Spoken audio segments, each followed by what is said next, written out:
Friends, the gospel this morning comes from the 25th chapter of Matthew, verses 14 to 30. You can find that on page 28 in your pew Bibles. Again, this is Jesus speaking. For it is as if a man, going on a journey, summoned his slaves and entrusted his property to them. To one he gave 5 talents, to another 2, to another 1, to each according to his ability. And then he went away. The one who had received the 5 talents went off at once and traded with them and made 5 more talents. In the same way, the one who had the 2 talents made 2 more talents. But the one who had received the 1 talent went off and dug a hole in the ground and hid his master's money. After a long time, the master of those slaves came and settled accounts with them. And then the one who had received the 5 talents came forward bringing 5 more talents, saying, Master, you've handed over to me 5 talents.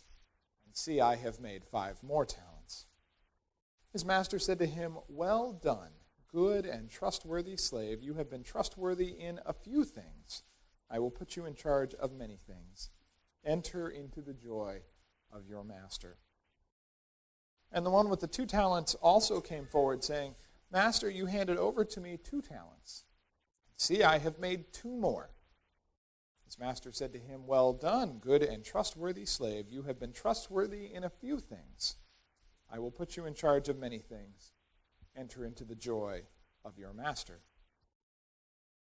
And then the one who had received the 1 talent also came forward, saying, Master, I knew that you were a harsh man, reaping where you did not sow and gathering where you did not scatter seed. So I was afraid, and I went and hid your talent in the ground. Here, you may have what is yours. But his master replied, You wicked and lazy slave, you knew, did you, that I reap where I did not sow and gather what I did not scatter? Then you ought to have invested my money with the bankers, and on my return I would have received what was my own with interest. So take the talent from him and give it to the one with the 10 talents. For to all those who have more will be given, and they will have an abundance. But from those who have nothing, even what they have will be taken away. And as for this worthless slave, throw him into outer darkness, where there will be weeping and gnashing of teeth. Here ends the reading.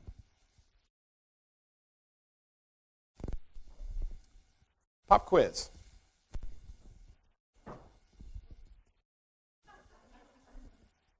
I'm actually wearing boots this morning. I could be shaking. Pop quiz. What does Jesus spend more time talking about than anything else in all 4 of the Gospels? Money! Money, money, money, money!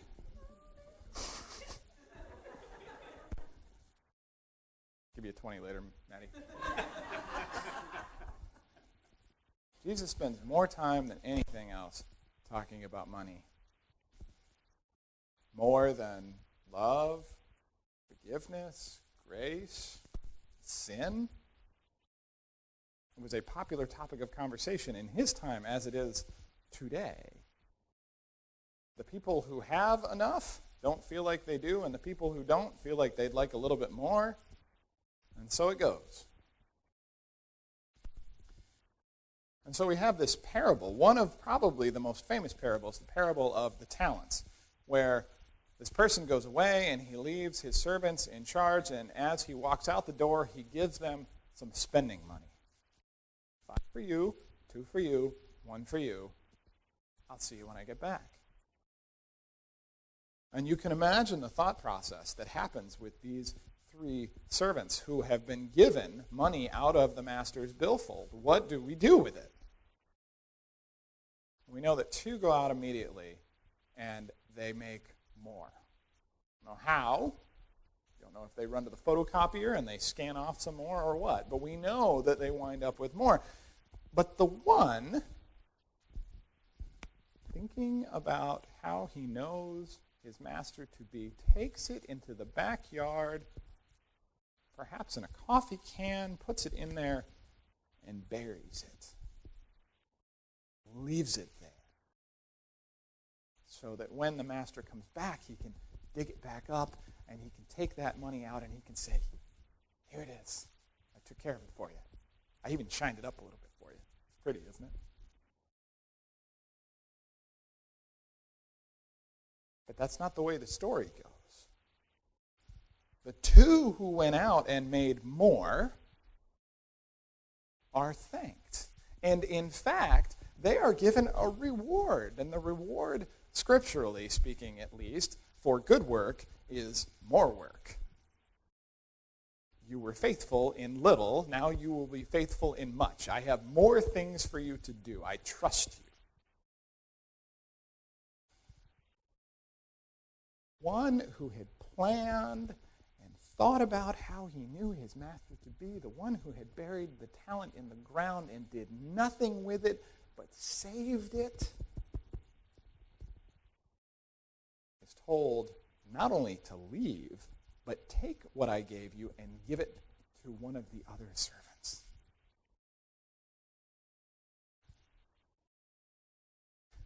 Now, the scripture that I was reading from this morning says that the talents were explicitly money.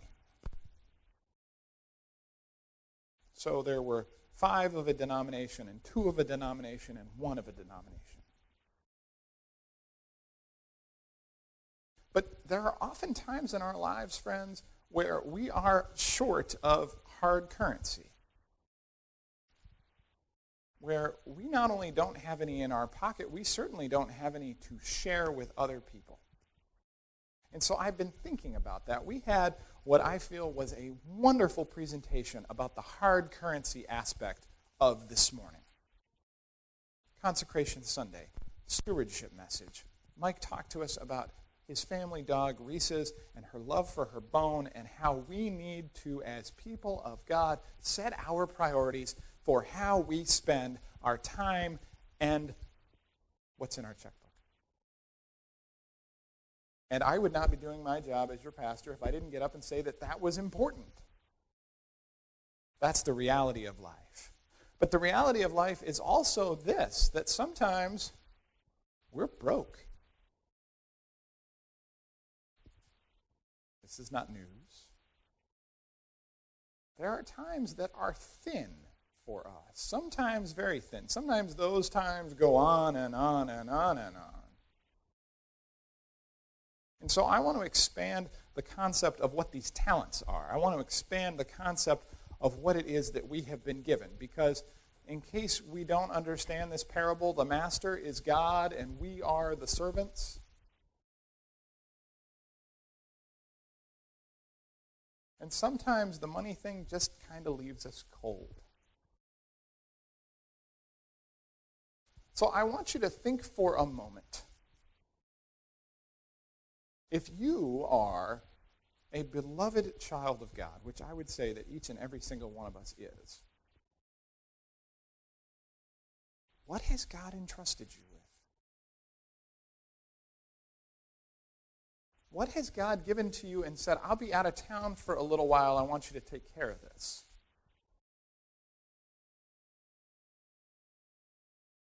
What are the talents that God has given you? What are the gifts that God has given you? Do you have some in mind? Can you think of some stuff? These are the things that we're good at. These are the things that maybe we do a little bit better than the person sitting next to us in the pew that we can help them with.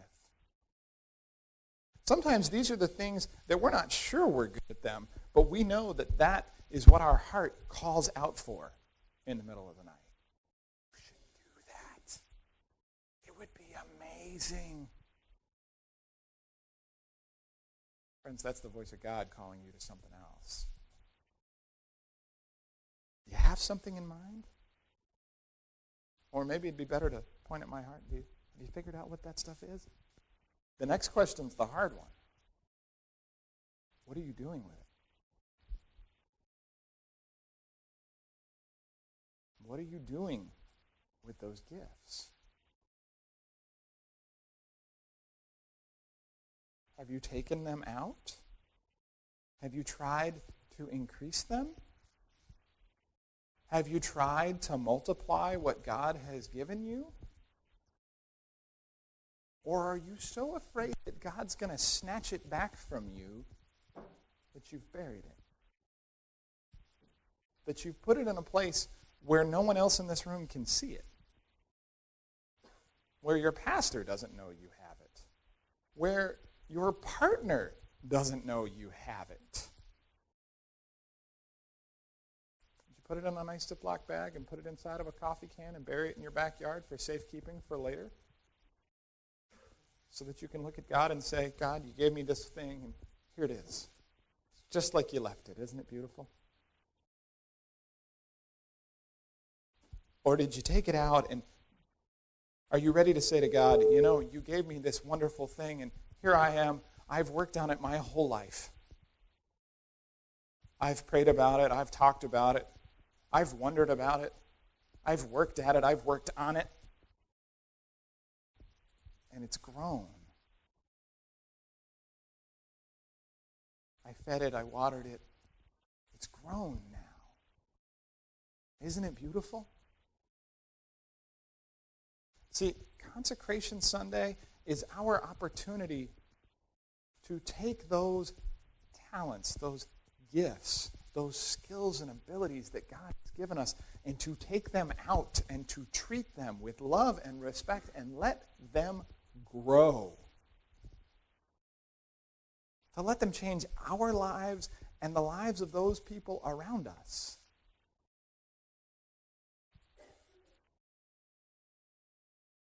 Now, maybe you hadn't considered it like that. Maybe you came to church this morning saying, you know, Mike's going to get up and he's going to give this presentation, or I got to talk to the finance chair later, or I have to talk to somebody, and I don't know if I can do another percentage this year. Maybe you said, I'm not sure I can do what I did last year. Maybe I'm going the other way.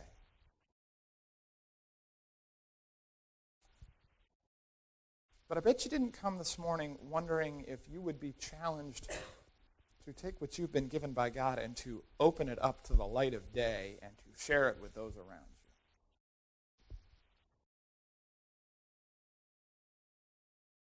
But that's exactly what I'm doing, friends.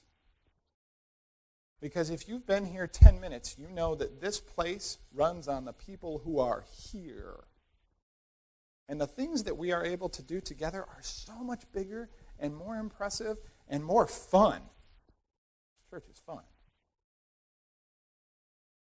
If we do them together than we could ever do them separately.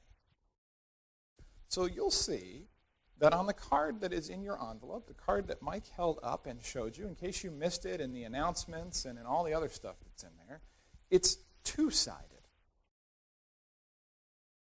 And this year, I confess, I made a decision. It used to be the monetary side, then on the back side had this wonderful table that told you if you earn this much money and you want to give this percentage, you should write out your check for this much money. That's not there this year. If you don't have a smartphone, somebody next to you has a smartphone. You can get a calculator or you can do it in your head. Just being honest. But what it does have is it asks you for that stuff that God has given you and how you plan on sharing it. So you'll see that card is still two-sided. One's about cash, and the other one is about your heart. And so I'm going to give you a moment to really look at those. I'm going to give you a moment to fill them out. You've got pens or pencils or something. And I want you to think about Reese's, and I want you to think about you. And so at the end of a moment or so, we'll have some music, and I'm going to invite you to bring them up and to leave them up there on that altar. Bring them right up, and you set them right up there with those nice leaves and those pumpkins. And as you walk up, maybe in your head or in your heart, you can say, God, thank you for giving me this. I've taken care of it. Now I'm going to take it out and I'm going to use it. Because I want to be a good and faithful servant. Amen?